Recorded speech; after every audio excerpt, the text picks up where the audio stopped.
आइए अब आपको दिखाते हैं। हालांकि अमृतपाल तो हाथ नहीं लगाया, लेकिन अमृतपाल की जो पत्नी है, एनआरआई पत्नी, उससे लगभग 1-1.5 घंटे की पूछताछ पंजाब पुलिस ने की है। माना जा रहा है कि वो खुद भी बहुत एक्टिव है, लंदन में रहती है, उसने भी खालिस्तानी मूवमेंट के लिए पैसे इकट्ठा करने में मदद की है। आइए आपको दिखाते हैं अमृतपाल की ये पत्नी, क्या इसके जरिए कोई लिंक निकल सकता है?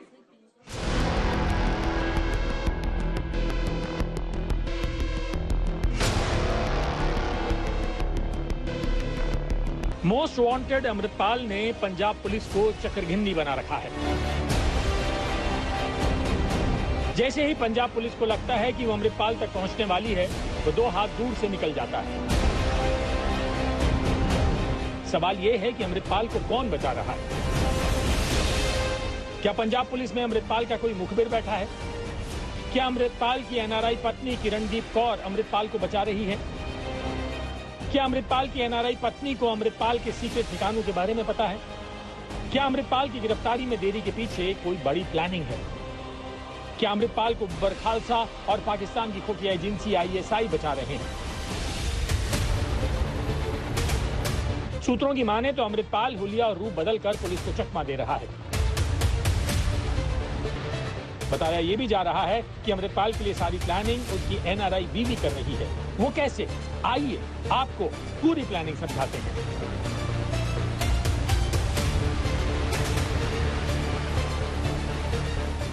अमृतपाल की एनआरआई पत्नी किरणदीप कौर बब्बर खालसा की एक्टिव मेंबर है। सूत्रों की माने तो किरणदीप बब्बर खालसा के लिए फंड जुटाती है। 2020 में उसे और 5 लोगों को बब्बर खालसा के लिए पैसे जुटाने के आरोप में गिरफ्तार भी किया गया था।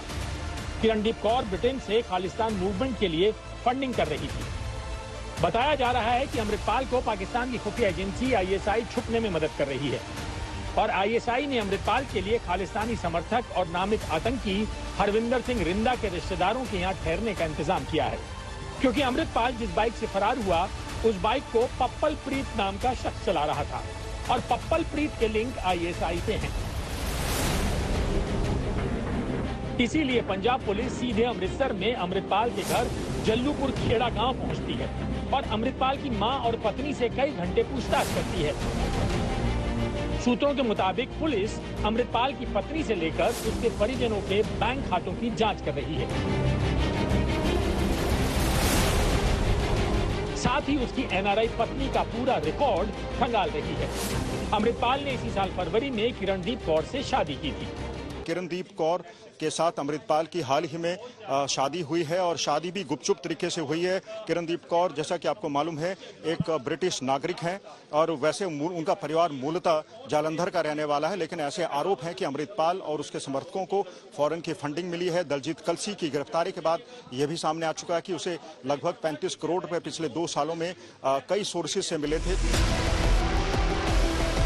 जिस बब्बर खालसा इंटरनेशनल यानी बीकेआई से अमृतपाल की पत्नी का कनेक्शन सामने आ रहा है, अब उसका सच आपको बताते हैं। 1980 में बना बब्बर खालसा इंटरनेशनल भारत और इंग्लैंड में आतंकी संगठन घोषित है। कनाडा, जर्मनी और इंग्लैंड में सबसे ज्यादा एक्टिव है। बीकेआई के ज्यादातर मेंबर्स पाकिस्तान में शरण लिए हुए हैं। वो आईएसआई के साथ मिलकर काम कर रहे हैं। अमृतपाल के भी बब्बर खालसा इंटरनेशनल का हैंडलर होने के इनपुट मिले हैं। बब्बर खालसा इन दिनों प्रोजेक्ट K2 पर काम कर रहा है। कश्मीर में भड़काऊ गतिविधियों के साथ पंजाब में एक बार फिर से खालिस्तान मूवमेंट खड़ा करने की प्लानिंग है। अब पुलिस ये भी पता लगा रही है कि अमृतपाल और किरणदीप एक दूसरे के संपर्क में कैसे आए और दोनों एक दूसरे को कब से जानते हैं, क्योंकि बताया जाता है कि अमृतपाल अपनी पत्नी को शादी के बाद भी आम लोगों और रिश्तेदारों से दूर रखता था। इसका क्या कारण था? एजेंसियां इसका भी पता लगाने में जुटी हैं। शादी के दौरान और उसके बाद भी अमृतपाल सिंह ने कभी पत्नी को लोगों के सामने नहीं आने दिया। सवाल ये भी है कि क्या अमृतपाल और उसकी एनआरआई किरणदीप कौर से शादी किसी बड़ी प्लानिंग का हिस्सा है? वैसे तो अमृतपाल ने 1 साल के अंदर पंजाब और उसके बाहर अपने सहयोगी और समर्थकों की एक फौज इकट्ठा कर ली थी, लेकिन उसका सबसे ज्यादा विश्वास अपनी पत्नी, चाचा हरजीत सिंह और दोस्त मंत्री बाजे के पर था। पत्नी घर और पर्दे के पीछे का काम संभालती थी। चाचा 24 घंटे साये की तरह अमृतपाल के साथ रहता था और मंत्री लोगों को इकट्ठा करना और लोगों को तक अमृतपाल की बात पहुंचाने का काम करता था।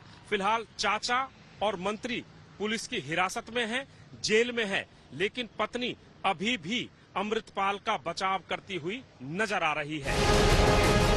पंजाब पुलिस और जांच एजेंसियां सारी कड़ियां जोड़ने में लगी हैं और अमृतपाल के खालिस्तानी मूवमेंट का भी पता लगा रही हैं।